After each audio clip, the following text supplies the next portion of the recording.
country back.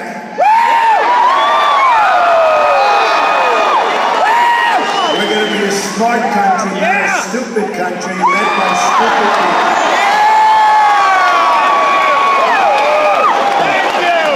And we are going to win so much. We are going to win again. We're going to win again. So, today I woke up nice and early, which I always do, and I turned on television. You saw that. CNN came out with a new poll, right? Did you see these polls? People say, why do you always mention polls? Because I'm always #1 in the polls for you.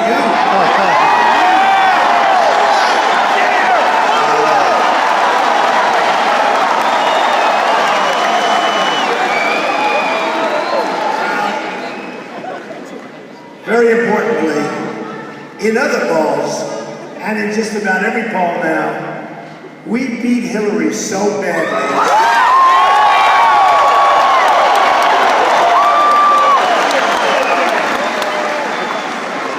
She has got, and I mean this, no strength, no stamina. She cannot lead us. Thank you! It's a corrupt deal. It's a corrupt deal. She shouldn't be allowed to run. And we will put an end to it. We'll put an end to it.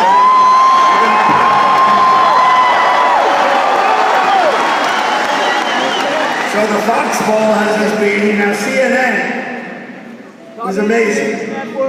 Don't you love this winning stuff? Isn't it? I have to tell you, as good as this is, we have to get out there and vote because, you know, it's never easy. It's never easy. And we have a little bit of a structural disadvantage as Republicans and conservatives. So we have to get out there and vote. Now, Trump, 36. Now think of that. 37. We got 15 people running, and we have 36. That's good. Remember they said, I started off, I had 6. They said, well, that's his plateau. Then the next week it went to 12. Then it went to 18. And every week they'd say, well, that's his max, that's fine. Then it went to 20, then it went to 25 and 28. And every week, now it's at 36, and another poll has it at 42.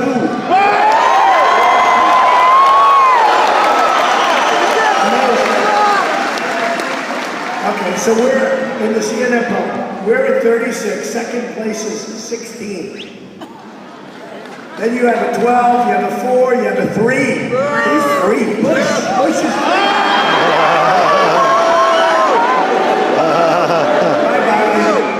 Bye-bye. You know, I tell this, and I'm embarrassed by it, but I'm sorry. You see all the Bush commercials? It doesn't stop. He's boring. So he says, no, not boring, low energy. But I think somebody told me he spent $32 million. Hillary has spent more than that. They're spending money like you wouldn't believe. So I've spent the least amount of money and have the best result. That's what I'm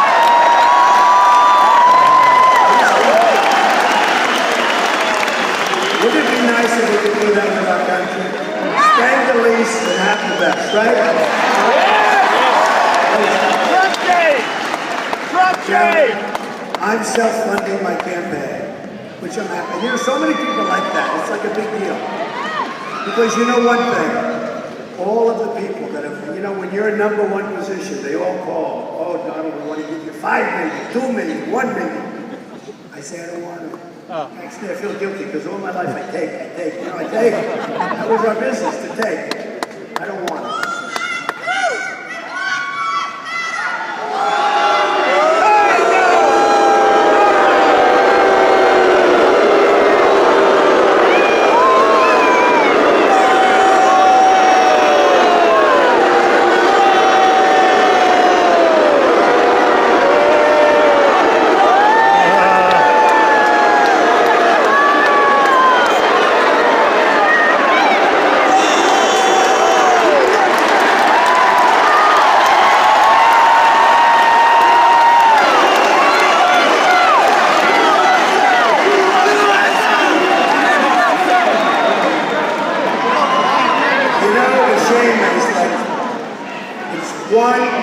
one person.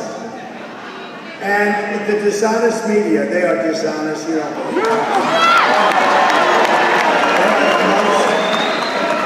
They're the most dishonest people. I mean, a big percentage of them. They are so dishonest. They are so dishonest. They will make that one person into the headline. Yes, they will. Trump has, they can't even use the plural. They can't put the S, but they'll figure it out. But they'll say, Trump has protester. They're not saying it. What do you have, 10,000, 12,000 people? By the way, a lot of people, look at them pouring in. There are a lot of people outside. I have an idea. Should we wait about 45 minutes, let everybody come into the room? No. Come on! But you'll see that. I mean, you're going to see tomorrow the protester, one protester, so that's okay. And be very nice to the protester. You know, it's funny. We always have a couple. And usually we have none, but sometimes we have a couple. And when I'm rough, and I say, get them out of the room, and then they say, oh, that's terrible. Then when I'm nice, I say, be very careful, be very gentle, don't hurt the protester. Then they say, he was very weak tonight. So you can't win. So I'm trying to cut it right down the middle. You're a winner! I'll make sure that young lady is in beautiful shape. And if she'd like to come back in, do we invite her back in?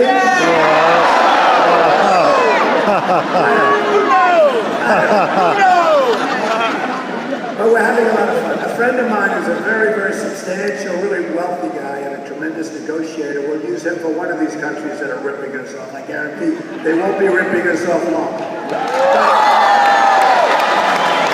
He said to me, how do you speak all the time? Because no matter where we go, and it's really not me, it's what's happening and what we're saying. And I talk about the silent majority, but it's not a silent, it's a noisy, noisy, noisy. And it is a majority.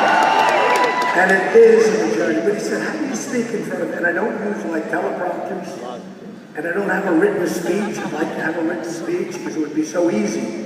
You read, ladies and gentlemen, and by the way, I love North Carolina. You know,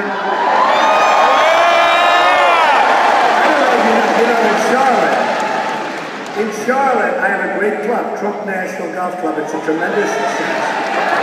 And I love it, I love it. I think it's one of the most beautiful places. I have to tell you this. So I have places in Miami, I have places in Palm Beach, I have places in, I have all over the place, okay? That's, by the way, that's the kind of thinking we need here. But I send my crews down to different places to fix them. I have roving crews. These guys, they're like, you know, they're all over the place. And they come to North Carolina. And they call me back. And they always wanted to retire to Florida. And they love Florida. And I love Florida. And by the way, I'm winning in the polls in Florida against a senator who never votes. Right? No, well, I'm beating a senator who never votes. You know, that's a little... And a former governor, and we're winning by a lot. But they come down to North Carolina, not thinking about North Carolina. And every single time they come back, they say, Mr. Trump, that's where I want to spend the rest of my life. True story. Five guys. I don't know if you like them. They're rough guys. I don't really say. But they're very good at what they do. But they love it. And I love it too. We have a situation in our country where we have a president who is out of control. Yes! I don't know why.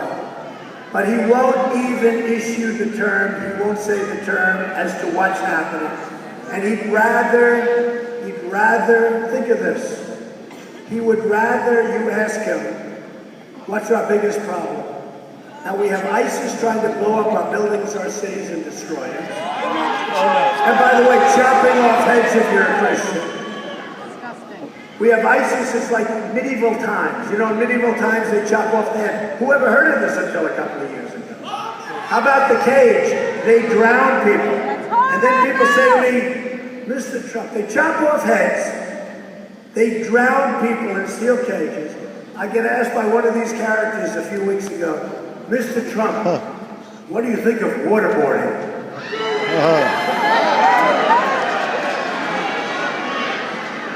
And I said, can we go a couple of steps beyond waterboarding?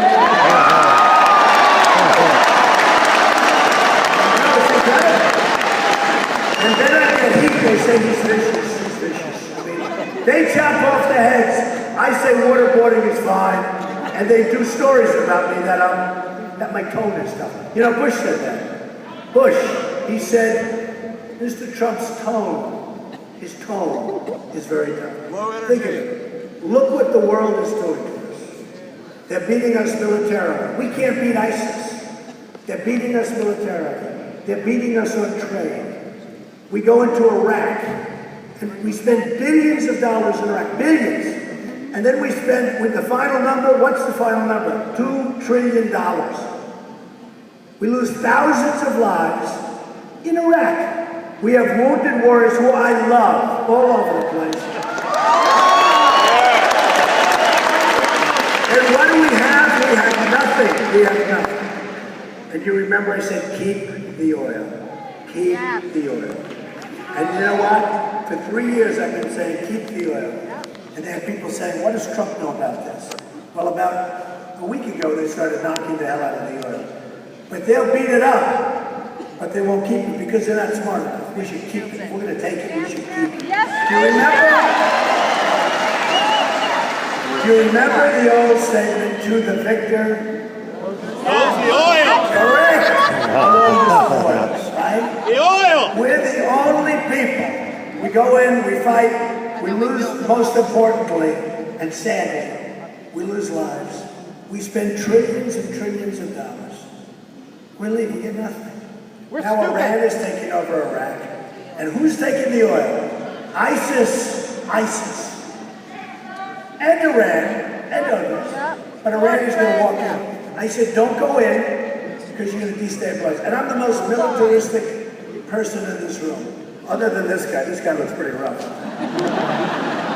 But I'm the most, forget it. But you got to know when to do it. You got to know when to use it. I want to build our military so big and so strong and so powerful that nobody is going to mess with us. And we've got to take care of our vets. They're our greatest people.